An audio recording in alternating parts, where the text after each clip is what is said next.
सामईन, अमरीका की ज़ेर सरपरस्ती बराए नाम सुलह की सूरत में बासियान क़िबला अव्वल पर जारी जारहियत व बर्बरियत के ख़िलाफ़ अहले दिल की पुकार सुनाने के लिए हाजिर होंगे जनाब रेहान एहसान दर्जे सादिसा से। तशरीफ़ लाते हैं रेहान एहसान दर्जे सादिसा से। ज़ीनत जिसे दी सुर्खी खूने शुहदा ने, इस्लाम के क़िस्से में है वो बाब फ़लस्तीन, है आज कहाँ मस्जिद अक़सा के मुहाफ़िज़, देते हैं निदा मिंबर व मेहराब फ़लस्तीन। क़ज़िए क़ुद्स पर उम्मत मुस्लिमा की ज़िम्मेदारियों से रूशनास कर रहे थे जनाब रेहान एहसान दर्जे सादिसा से।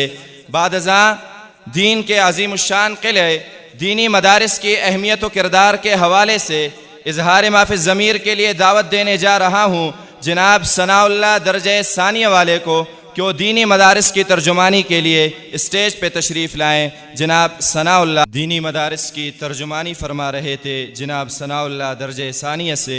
फ़जज़ाहुल्लाहु खैरन व अहसनल जज़ा।